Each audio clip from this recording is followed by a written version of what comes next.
हे मंजिल के मुसाफिर यूँ थक कर ना बैठ, एक दिन मंजिल भी मिलेगी और मंजिल के मिलने का मज़ा भी आएगा। नमस्कार प्यारे विद्यार्थियों, आपका अपना YouTube चैनल पीके राज क्लासेज में आप सभी का हार्दिक स्वागत और अभिनंदन है। साथियों, जैसा कि आप सभी को पता है कि 8वीं बोर्ड के जो एग्ज़ाम हैं वो 21 मार्च से स्टार्ट होने वाले हैं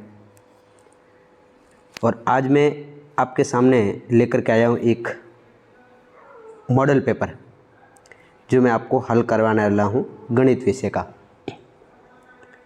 हम सभी जानते हैं कि गणित विषय हर किसी को आसानी से समझ में नहीं आती है, लेकिन आज मैं आसान भाषा में ट्रिक्स के माध्यम से आपको ये समझाने वाला हूँ और ये जो वीडियो है आपके लिए एक कारगर साबित होने वाला है और इस वीडियो को देख करके आप मैथ्स में अच्छे जो मार्क्स है वो हासिल कर सकते हैं।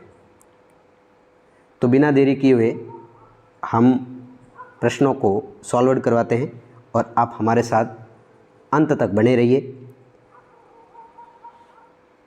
तो सबसे पहला जो प्रश्न है वस्तुनिष्ठ प्रश्न है, 1 से 6 प्रत्येक 1 नंबर का होगा और प्रत्येक जो प्रश्न है 6 नंबर, इसमें 6 ऑब्जेक्टिव टाइप में प्रश्न आएंगे अ ब स द वाले। एक बात और मैं बता दूं आपको कि विगत 2 सालों से यानी कोरोना 2 साल पिछले जो कोरोना के थे उसमें एग्ज़ाम का जो पैटर्न है वो बदला गया है। यानी पहले आपको कॉपी मिलती थी और कॉपी में सारा जो पेपर है वो सॉल्व करना होता था, यानी पेपर आपको कॉपी में लिखना होता था।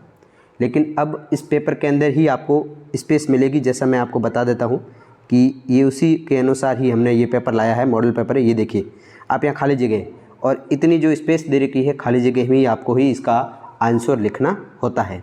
इस पर आपको भी कॉपी विगत 2 सालों की भांति इस बार भी आपको कॉपी मिलने वाली नहीं है। चलिए पहला प्रश्न हम करते हैं। मैं प्रत्येक प्रश्न के जो 4 अवयव शब्द होते हैं इनका भी मैं आपको वर्णन आपको करवाऊँगा ताकि आपको एक प्रश्न से 4 प्रश्न सीखने को मिले। चलिए पहला प्रश्न है कि संख्या -13 का गुणन प्रतिलोम होगा। अंश व हर की आपको अदला बदली करनी है। इसमें -13 इसके नीचे मैं 1 लगा लेता हूँ। अब ऊपर वाली संख्या अंश हो गई, नीचे वाली संख्या होगी हर। इसके आपको गुणन प्रतिलोम जब भी निकालते हैं तब आपको अदला बदली कर देनी। यानी इसमें अदला बदली जब हम करेंगे तो 1/-13 इसका सही आंसर होगा स। 1/-13 उत्तर सही आएगा। इसके साथ में मैं आपको एक और युजी प्रतिलोम का बता देता हूँ। यदि युजी प्रतिलोम आपसे पूछे, युजी प्रतिलोम, तब आपको चिन्हों की अदला बदली करनी। जैसे -13 का युजी प्रतिलोम पूछे तो आपको बताना है आंसर 13, और यदि इसका 13 का युजी प्रतिलोम पूछ लिया जाता है तब आपको बता देना है -13। यानी चिन्ह अदला बदली होगी, अंश और हर की अदला बदली नहीं होगी। दूसरा प्रश्न, संख्या 9 की घन संख्या, संख्या 9 की घन संख्या क्या होगी? घन संख्या में स्वयं संख्या 3 बार गुणा होगी। 3 बार आपको गुणा करना, 9 गुणा 9 गुणा 9, 9 गुणा 9 गुणा 9 हम करेंगे तो उत्तर आएगा 729। घन संख्या में स्वयं संख्या 3 बार गुणा आती। यदि आपसे पूछ लिया जाएगी वर्ग संख्या, वर्ग संख्या यदि आपसे पूछते हैं तो वो स्वयं संख्या 2 बार गुणा होगी, 9 गुणा 9, यानी 9 की वर्ग संख्या हो जाएगी 81। वर्ग में कोई भी संख्या स्वयं 2 बार गुणा होती है, घन संख्या में स्वयं 3 बार होती है। अगला प्रश्न, इस प्रकार इसका जो दूसरे का जो सही आंसर है वो 10 सही है। तीसरा प्रश्न, साधारण ब्याज ज्ञात करने का सूत्र, मूलधन गुणा दर गुणा समय बट्टा 100 असही है। आप याद कर दीजिए, साधारण ब्याज ज्ञात करने का सूत्र एक बार और, मूलधन गुणा दर गुणा समय बट्टा 100, ये साधारण ब्याज ज्ञात करने का सूत्र है। प्रश्न संख्या 100 5 किलोग्राम शक्कर का मूल्य 240 रुपये और आपको 1 किलोग्राम शक्कर का मूल्य निकालना है। इसमें साथियों एक नियम लगेगा। एक नियम क्या कहता है कि 1 इकाई का मान निकालना है। एक ही का मतलब होगा 1 धन 1। इसकी संधि जब हम करते हैं तो 1 धन 1 होता है।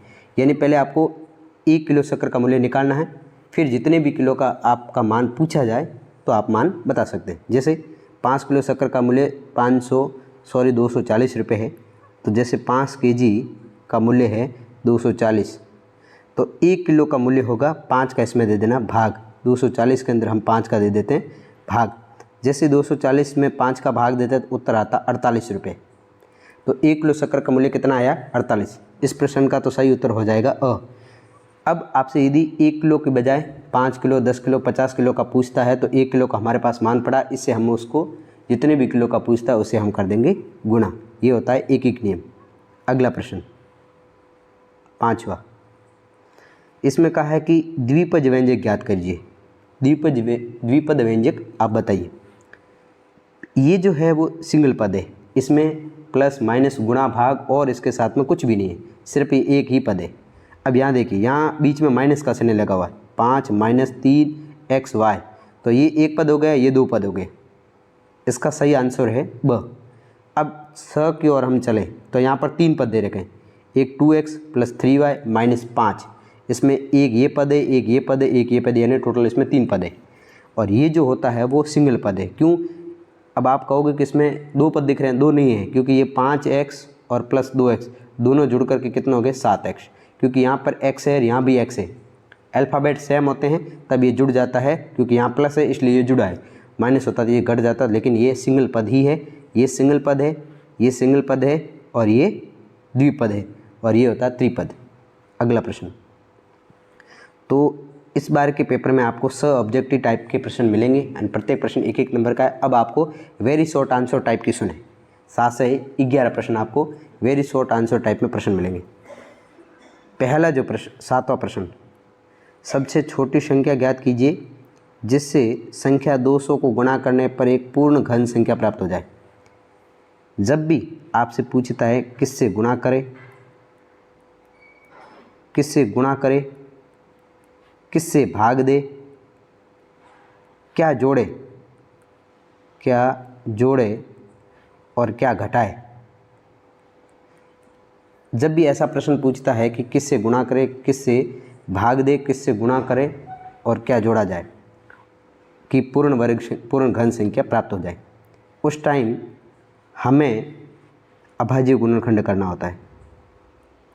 अभाज्य गुणनखंड।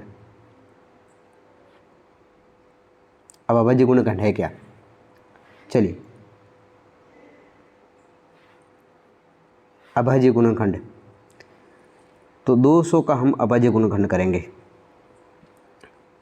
2, 3, 5, 7, 11 और इस पर आगे बढ़ती जाएगी। ये सारी अभाज्य संख्या है, ये सभी अभाज्य संख्या वही होती है जिसमें खुद का ही भाग जाता और किसी का भाग नहीं जाता, वो होती है अभाज्य संख्या। अब पूर्ण घन संख्या प्राप्त हो जाए ये हमें पता करना है कि 200 है जो है वो पूर्ण घन संख्या है नहीं, किससे गुणा करेंगे तो पूर्ण घन संख्या बन जाए, तो इसका पहले करेंगे अभाज्य गुणनखंड।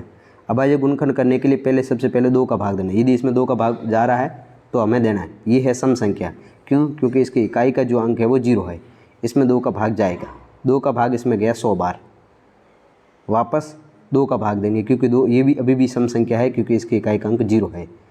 तो अब इसमें भाग गया 50 बार, वापस 2 का भाग देंगे, गया 25 बार, वापस अब 2 का भाग इसमें नहीं जा रहा है, जाएगा 3 का भी इसमें नहीं जाएगा क्योंकि ये 25 में 3 का भाग नहीं जाता है, भाग जाएगा 5 का। 5 का जब हम भाग देंगे 5 बार गया, वापस 5 का भाग देंगे तो 1 बार गया। इसके अभाज्य गुणनखंड क्या हो जाएंगे? 2 गुणा 2 गुणा 2 गुणा 5 गुणा 5।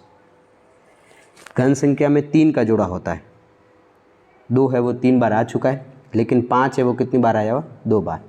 यदि 1 बार और 5 आ जाता तो ये जो 200 है वो क्या बन जाता है? पूर्ण घन संख्या बन जाती। इसीलिए हम इसको 5 से गुणा करेंगे। यदि 200 को हम 5 से गुणा कर दे तो ये संख्या बन जाएगी 1000, और 1000 हम जानते हैं कि एक पूर्ण घन संख्या है। तो सबसे पहले इस प्रकार के प्रश्न में आपको अभाज्य गुणनखंड करना है। अभाज्य गुणनखंड करने के बाद में आपको देखना है कि 3-3 के जोड़े, यदि संख्या 3-3 के जोड़े में है, कौन सी 3 के जोड़े में नहीं है उसी संख्या से आपको क्या करना है? गुणा करना है। अगला प्रश्न 8वां, व्यंजक -4q मल्टीप्लाई 7pq, इसका आपको बढ़ाना है गुणनफल। चलिए पहले संख्या को आप गुणा करिए, 4 और 7 को गुणा करने पर आता 28, माइनस है तो माइनस आप लगा दीजिए। अब अल्फ़ाबेट गुणा होंगे, q यहाँ बाय q है, यहाँ पी q है, तो q कितने हैं 2, q की घात हो जाएगी 2, क्योंकि q स्वयं 2 बार होते हैं तभी ये q की घात बन जाए 2, और q 3 बार होंगे तो q की घात बन जाएगी 3। p एक बार है तो p को आप एक बार लिख दीजिए। ये हो गया गुणनफल। प्रश्न संख्या 9वां, किसी समबाहुभुज के 22 कोणों का मान 45 डिग्री है तो भुजाओं की संख्या क्या होगी। चाहे कोई भी बहुभुज हो, बहुभुज में त्रिभुज हो, चतुर्भुज हो, पंचभुज हो, इसके बाह्य कोण का मान हमेशा 360 डिग्री होता है। चाहे षडभुज हो, सप्तभुज हो, कोई भी हो, इसके बाह्य कोण का मान हमेशा 360 डिग्री होता है। लेकिन अंत कोणों का मान अलग अलग होता है। त्रिभुज में अंत कोणों का मान होता है 180 डिग्री, इसका होता है 360 डिग्री, और इसका हो जाएगा 520 डिग्री।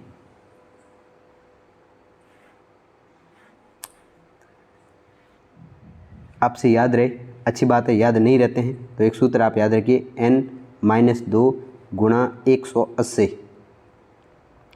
ये किसी भी बहुभुज के अंत कोण ज्ञात करने का सूत्र है। जैसे मान लीजिए पंचभुज है, पंचभुज में भुजा कितनी होती है 5, तो n बराबर भुजाओं की संख्या है, तो 5 - 2 मल्टीप्लाई 180, 5 में से 2 गए पीछे बसा 3, 3 गुणा 180। अब 0 का 0, 18 का पारा जब हम 3 बार बोलते हैं तो आता 54, सॉरी यहाँ आएगा 540 डिग्री, सॉरी यहाँ आ जाएगा 540 डिग्री। तो त्रिभुज के अंतःकोणों के योगफल 180 डिग्री होता है, चतुर्भुज के अंतःकोणों के योगफल 360 डिग्री होता है, पंचभुज के अंतःकोणों का योगफल होता है 540 डिग्री। लेकिन 22 कोण का मान हमेशा 360 डिग्री ही होता है। तो अब आपको भुजाओं की संख्या निकालनी, तो भुजाओं की यदि जब भी संख्या पूछे तो टोटल 22 कोण का मान होता है 360 डिग्री, और एक 22 कोण का यदि आपको मान दे रखा है 45 डिग्री। टोटल जो होता है 360 डिग्री होते हैं। कोई भी बहुभुज हो उसके अंत कोण 22 कोणों का योगफल होता है 360 डिग्री। एक बहुभुज का आपको मान दे रखा है, उसमें 360 में एक का क्या दे देना, भाग। जब भी आप भाग देंगे तो उत्तर आएगा 8। तो ये जो समबाहुभुज है वो 8 भुजाओं वाला एक अष्टबाहुभुज बना है। कितनी भुजाओं वाला, 8 भुजाओं वाला एक अष्टभुज बन गया है। तो भुजाओं की संख्या आ गई है 8। अगला प्रश्न, परिमाप आपको ज्ञात करना। ये है आयत। आयत में आमने सामने की जो भुजा होती है वो बराबर होती है। तो आयत का परिमाप का सूत्र आप ध्यान रखिए, 2 कोष्टक लंबाई प्लस चौड़ाई और कोष्टक बंद। ये सूत्र होता है आयत का परिमाप ज्ञात करने सूत्र। परिमाप मतलब ये चारों ओर का आपको माप ज्ञात करना है। वैसे आप देखने पर पता लगे ये 7 है, ये 7 14 हो जाएगा, और 9 9 18, 18 9 होते 32, टोटल कितना आ जाएगा 32। लेकिन इस सूत्र के द्वारा हम करें तो 2 लंबाई कितनी है 9 प्लस चौड़ाई कितनी है 7, 9 और 7 होते 16, और ये 2 वापस 2 से गुणा होगा तो उत्तर आएगा 32, और पीछे सेंटीमीटर। तो आयत का परिमाप ज्ञात करने का सूत्र होता है 2 कोष्टक लंबाई प्लस चौड़ाई कोष्टक बंद। आयत का क्षेत्रफल ज्ञात करने का सूत्र होता है लंबाई गुणा चौड़ाई। ध्यान रखिए, लंबाई गुणा चौड़ाई होता है आयत के क्षेत्रफल ज्ञात करने का सूत्र है। अगला प्रश्न, यहाँ आपको प्रायिकता ज्ञात करनी, प्रोबेबिलिटी। प्रायिकता में ध्यान रखिए, प्रायिकता में इसने पूछा है कि दी गई लाल सेब रेड रंग की प्राप्त करने की प्रायिकता कितनी। अब देखिए इसमें टोटल रंग कितने, 1 2 3 4 5 6 और 7 रंग। टोटल रंग है 7 बट्टा टोटल जो है वो हमेशा रहेगा नीचे। और किसकी प्रायिकता ज्ञात करनी है, जो जिस रंग की पूछी, लाल रंग की। अब लाल रंग कितने देखिए, लाल रंग ये 1, ये 2, ये 3 और ये 4। तो 4 है लाल रंग, और टोटल रंग कितने हैं, टोटल रंग है 7। लाल और ग्रीन मिलाकर टोटल है 7। तो इसकी प्रायिकता आएगी 4/7। अब ये कट नहीं रहा है तो इसकी प्रायिकता क्या आ जाएगी 4/7 इसकी प्रायिकता हो जाएगी। यानी प्रायिकता ज्ञात करने का मतलब संभव परिणाम और कुल परिणाम। संभव परिणाम परिणाम बट्टा कुल परिणाम, ये इसका सूत्र होता है, कुल परिणाम। ये सूत्र आप लगा दीजिए।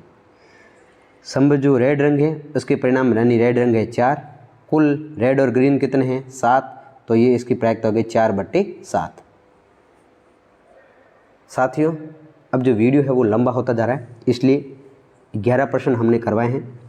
आप इनको अच्छी तरीके से सूत्र को याद करिए और एक बार और वीडियो को देखिए, ताकि आपको यदि समझ में नहीं आया तो आप कमेंट में ज़रूर करें, ताकि मैं आपका जो और नए तरीके से आपको ये वीडियो नया आपको तरीका बताऊं, ताकि इस प्रश्न को आप हल कैसे कर सकें। आशा करते हैं कि ये वीडियो आपको पसंद आया होगा। यदि वीडियो पसंद आया तो लाइक, शेयर और कमेंट ज़रूर करें। जय हिंद, जय भारत। अगले सीरीज़ में 12 से आगे वाले जो प्रश्न हैं, टोटल इसमें प्रश्न 25 है, तो अगले जो 12 से लेकर के जो 25 प्रश्न हैं वो आपको सॉल्व करवाऊँगा, और सूत्र जो है मैं आपको इसके साथ में याद भी करवाऊँगा। तो आप हमें सपोर्ट ज़रूर करें।